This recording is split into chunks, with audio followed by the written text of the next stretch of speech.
Olá, meus irmãos, a graça e a paz de Cristo. Que bom estar com vocês em mais um encontro.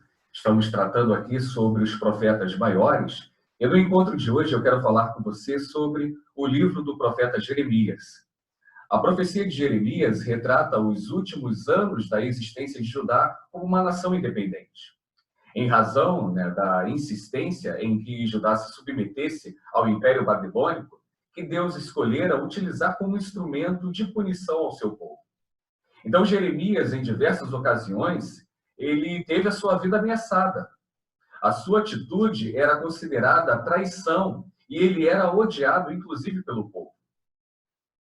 Esse livro, precisamos, é claro, tratar como todos os demais, a autoria e data. E, é claro, o livro também recebe o seu nome, assim como aconteceu com Isaías. Então, o autor do livro é Jeremias. Quem era Jeremias? Jeremias era filho de um sacerdote que nasceu na época do rei Manassés.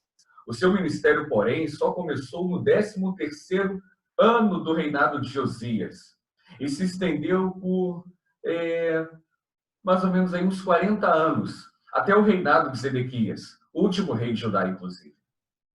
Uma vez que nenhum dos acontecimentos registrados nos capítulos de 1 a 51 ocorreu depois de 580 a.C., é provável que Baruque, o fiel secretário de Jeremias, tenha dado a forma final ao livro. O capítulo 52 foi acrescentado por outro escritor 25 anos após a queda de Jerusalém.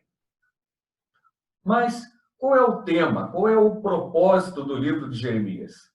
3 temas permeiam a profecia de Jeremias. Em primeiro lugar, o pecado de Judá, o castigo por esse pecado e a restauração futura dos judeus exilados. O rigoroso cumprimento das profecias mostra que o juízo de Deus é inevitável sobre aqueles que insistem no erro. E nós podemos dividir o livro de Jeremias da seguinte maneira. Na primeira sessão, Jeremias e o povo. Na segunda sessão, Jeremias e os líderes da nação. Na terceira sessão, as promessas de restauração.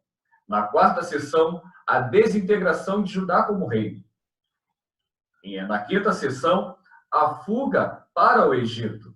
Na sexta sessão, nós vamos ver as profecias concernentes às nações e às cidades.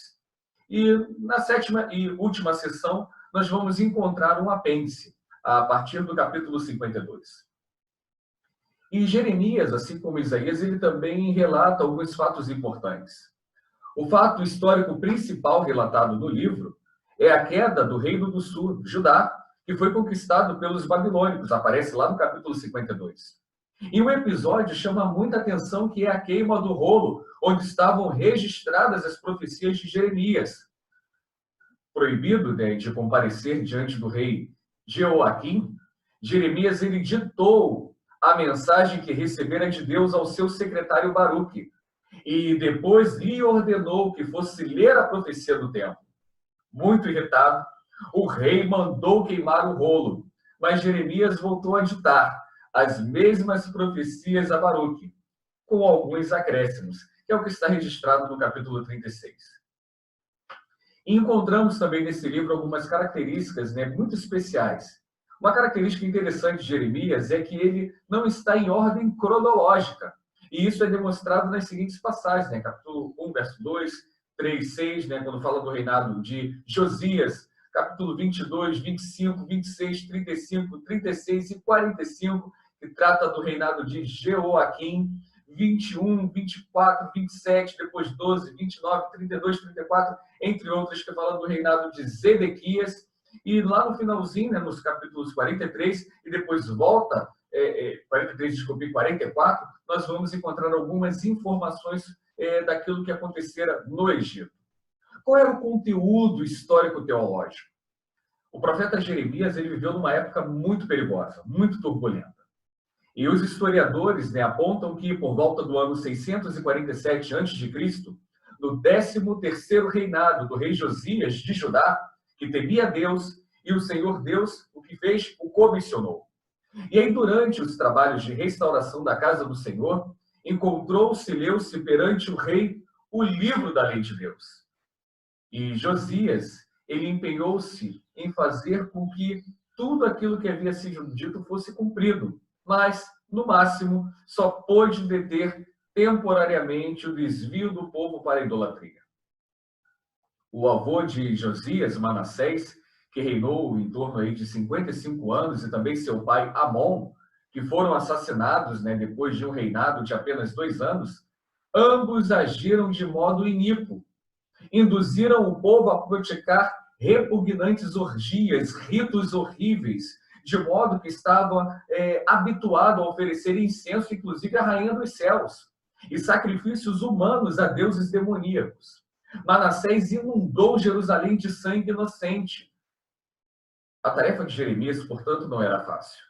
Ele tinha de servir na qualidade de profeta de Deus e denunciar a desolação de Judá e de Jerusalém, bem como que o magnífico templo de Deus seria incendiado e que o seu povo seria levado ao cativeiro.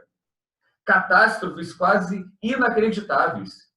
Havia de continuar a profetizar em Jerusalém por 40 anos, durante os reinados ruins de reis maus como Jeocás, Jeoiaquim, Joaquim, Conias e Zedequias. E mais tarde, no Egito, ele teve que profetizar contra as idolatrias dos refugiados judeus ali.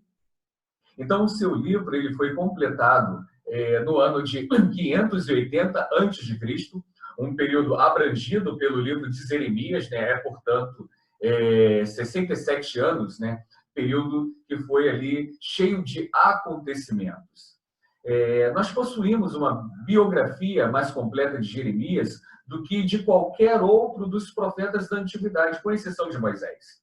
Jeremias revela muitas coisas a respeito de si mesmo, dos seus sentimentos, das suas emoções, o que indica que ele era dotado de um intrépido destemor e coragem, temperados pela humildade e ternura de coração. Além da sua função como profeta, Jeremias era sacerdote, compilador da Escritura e também um grande historiador. Ele era filho do sacerdote Ilquias, de Anatote, uma cidade que era reservada somente aos sacerdotes, no interior, ali ao norte de Jerusalém, na terra de Benjamim. O estilo de Jeremias é um estilo claro, direto, fácil de compreender. Há grande número de comparações em muita linguagem figurada, e o livro é redigido tanto em prosa como também em forma de poesia. E eu quero encerrar esse nosso breve encontro, e na próxima semana nós vamos tratar sobre o livro de Lamentações de Jeremias. Que o Senhor abençoe a sua vida, que o Senhor abençoe a sua semana. Um forte abraço e que o Senhor continue a nos abençoar.